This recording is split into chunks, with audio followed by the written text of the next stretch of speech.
Janggut dua warna. Nabi Musa diperintahkan Allah untuk pergi ke Bukit Sina guna mendapat wahyu.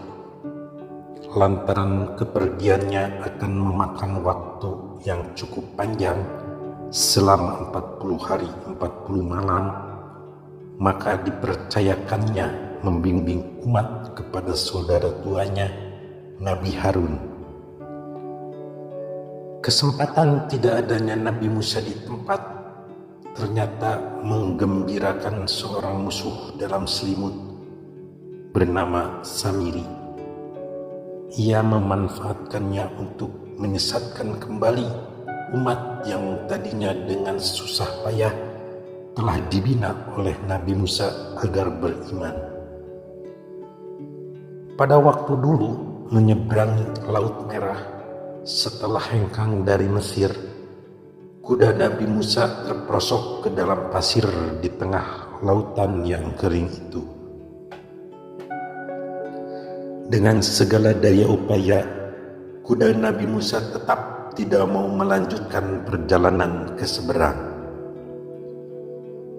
Karena itu, didatangkanlah malaikat Jibril dengan mengendarai kuda betina. Melihat lawan jenisnya, kuda Nabi Musa yang kebetulan jantan itu segera mengejar tunggangan Jibril. Samiri yang ikut dalam rombongan tersebut mengambil segumpal pasir bekas injakan kuda malaikat Jibril. Pasir itu disimpannya baik-baik sebagai azimah. Setelah dirasakan waktunya tepat, yaitu semenjak Nabi Musa bersunyi di Bukit Sina, Samiri lalu membuat patung seekor sapi yang terbuat dari emas murni. Patung itu sangat indah lantaran Samiri memang terkenal sebagai tukang emas yang lihai. Oleh Samiri, patung emas itu diisinya dengan gumpalan pasir petilasan kuda malaikat Jibril. Dalam seketika, patung itu bisa hidup dan bersuara. Umat Nabi Musa berduyun-duyun mendatangi Samiri. Dengan dipimpin oleh Samiri sendiri, mereka mengadakan penyembahan kepada patung sapi yang menakjubkan itu. Nabi Harun marah. Ia berusaha mencegah kemusyrikan serta kekafiran itu. Umatnya malah membangkang, bahkan mengancam akan membunuh Nabi Harun kalau terus menghalang-halangi mereka.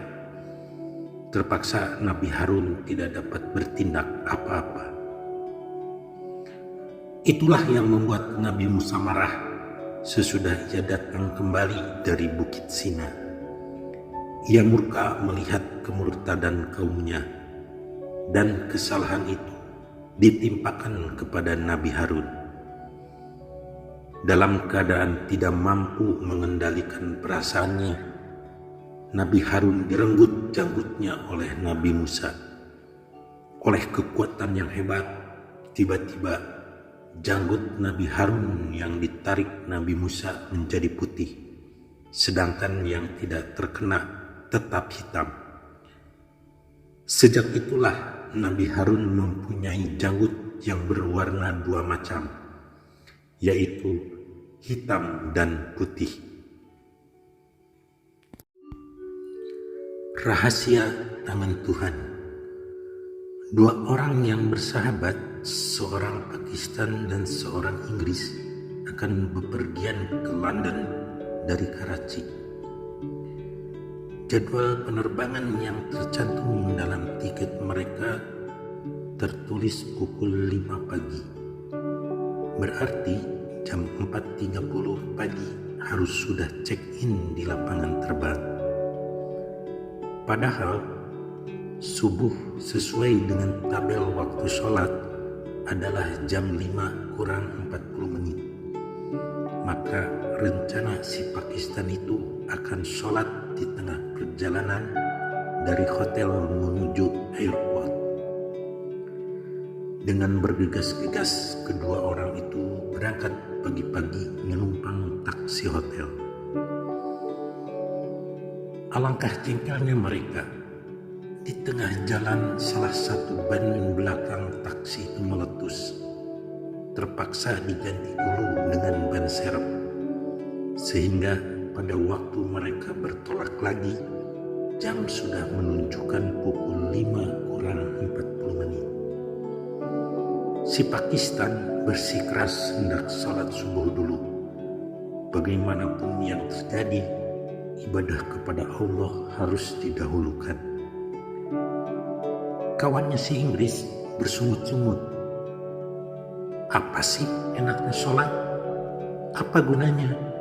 Cuma merepotkan saja. Namun, untuk menjaga hubungan baik, orang Inggris itu tidak memperpanjang persoalan. Sambil mendongkol dibiarkannya temannya mengerjakan sholat subuh. Setelah selesai, mereka segera naik ke mobil kembali. Sebelum kendaraan distarter oleh sopir, si Pakistan membaca doa Bismillahirrahmanirrahim dengan nama Allah yang Maha Pengasih lagi Penyayang.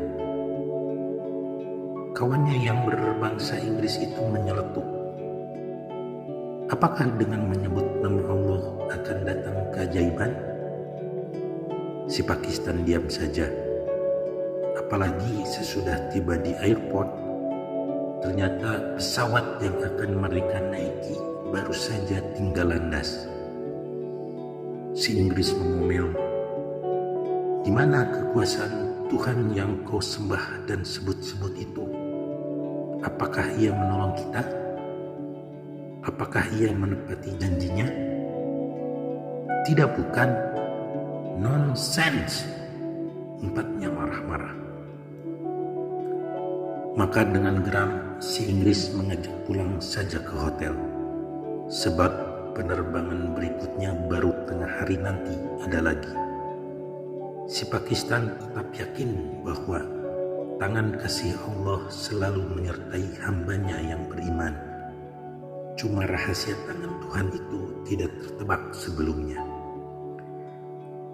Keyakinannya tersebut makin memberangkan sahabatnya. Sampai pada waktu tiba di kamar hotel, si Inggris langsung melemparkan tubuhnya ke tempat tidur. Apa yang terjadi kemudian?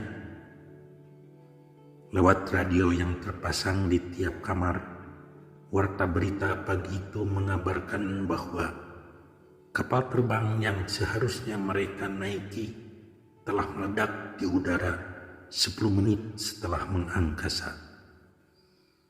Si Pakistan melakukan sujud syukur untuk keselamatan mereka berdua, walaupun hatinya ikut berduka cita atas kemalangan yang diderita pesawat terbang tersebut beserta segenap kru dan penumpangnya.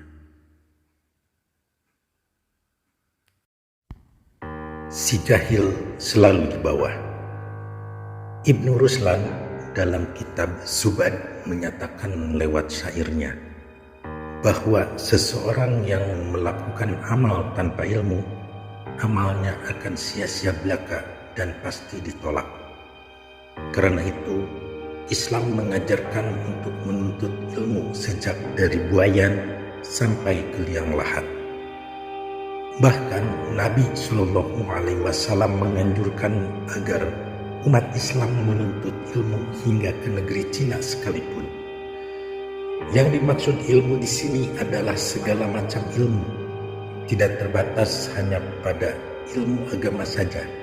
Sebab diprihatinkan oleh Nabi Shallallahu Alaihi Wasallam apabila ilmu dikuasai oleh orang-orang yang tidak berakhlak mulia, justru akan banyak menimbulkan berbagai macam malapetaka atas umat manusia.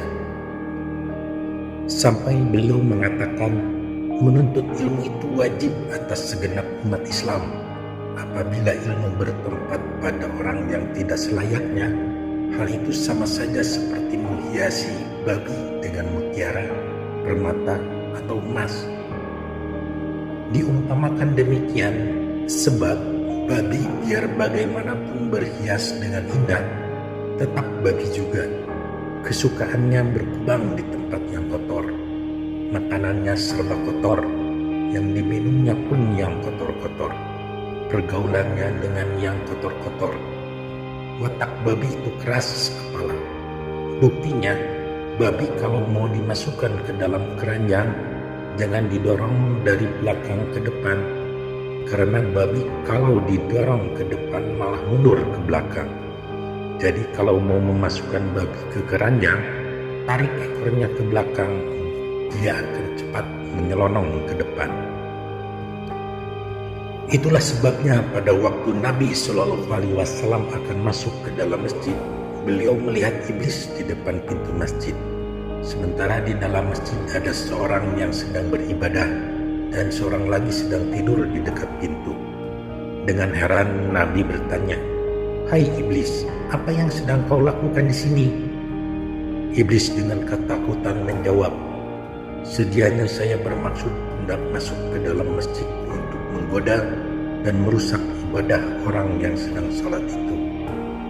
"Mengapa kau urungkan?" tanya Nabi lagi. "Saya takut kepada orang yang sedang tertidur di dekat pintu itu," jawab iblis gemetar. Nabi Shallallahu Alaihi Wasallam tambah keheranan, "Hai iblis, aneh engkau ini. Engkau justru takut kepada orang yang sedang tidur, padahal ia lalai dan alpa. Mengapa engkau tidak takut kepada orang yang sedang salat itu, sedangkan ia berada dalam keadaan ibadah dan munajah kepada Allah?" Iblis menjelaskan alasannya, "Sebab orang yang sedang salat itu bodoh, mengganggu dan merusak ibadahnya sangat mudah. Adapun orang yang sedang tertidur lelap itu orang alim, banyak ilmunya. Ia tidur pun memakai ilmu, tidak asal tidur. Jadi saya takut masuk ke dalam masjid. Kalau saya sudah berhasil mengganggu orang yang sedang salat itu, pasti orang alim tersebut akan mampu mengusir saya dengan doa yang dibacanya sebelum tidur." Nabi Shallallahu Alaihi Wasallam mengangguk-angguk kepala mendengar keterangan iblis itu. Beliau makin sadar bahwa ilmu merupakan senjata dan modal bagi manusia untuk mencapai kesejahteraan dan keselamatan dunia akhirat. Beliau malah pernah diberitahu oleh Allah Subhanahu wa Ta'ala bahwa ketika Nabi Sulaiman disuruh memilih karunia yang disukainya, apakah harta, tahta, ataukah ilmu, Nabi Sulaiman justru mengambil ilmu. Kalau ia mengambil harta, belum tentu tahta dan ilmu didapatnya.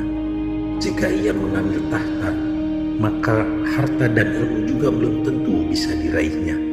Tetapi dengan memilih ilmu, akhirnya harta dan tahta akan dapat dimilikinya. Sesudah menjadi khalifah, Umar bin Khattab tidak punya waktu lagi untuk berdagang. Hari-harinya disita oleh urusan pemerintahan dan umat. Maka pada suatu hari ia berbicara di depan rakyatnya, "Wahai saudara-saudara, aku telah kalian percayai untuk memangku jabatan selaku khalifah yang membuatku tidak bisa lagi mencari nafkah bagi kehidupan keluargaku. Jadi, bagaimana pendapat saudara-saudara? Apakah anak istriku akan dibiarkan terlunta-lunta?" Para sahabat utama seperti halnya yang lain-lain terdiam sambil memutar akal. Akhirnya disetujui untuk memberikan imbalan serta tunjangan bagi khalifah, diambil dari Baitul Mal. Tadinya, jumlah yang diusulkan para sahabat utama hampir seimbang dengan gaji yang biasa diberikan kepada para raja di negeri Ajam. Ali bin Abi Thalib tidak setuju dengan cara berdiam diri sejak mula pertama. Umar lalu bertanya, "Bagaimana pendapatmu, Ali? Dari tadi hanya engkau yang tidak berbicara." Dengan tegas Ali menjawab, "Saya tidak suka seorang khalifah hidup berlebihan seperti para kaisar dan raja-raja."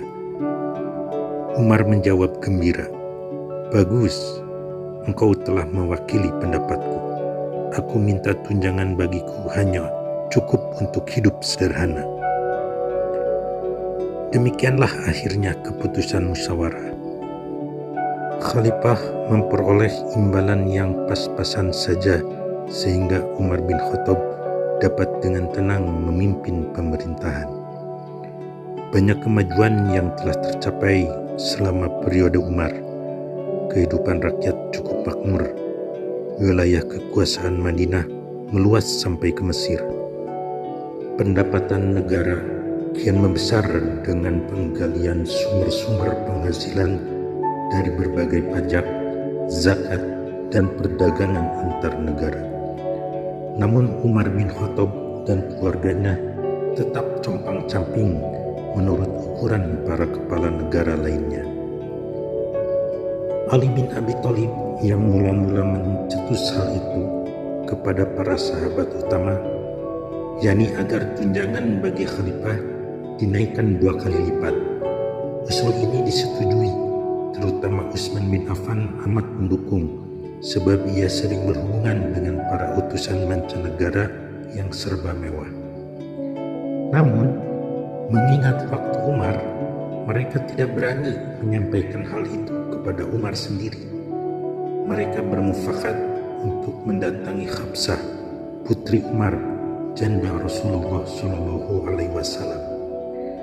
Melalui Hafsah, niat itu diungkapkan dan supaya disampaikan kepada ayahandanya, Umar bin Khattab, dengan pesan agar jangan dikatakan nama-nama para sahabat yang mempunyai prakarsa tersebut.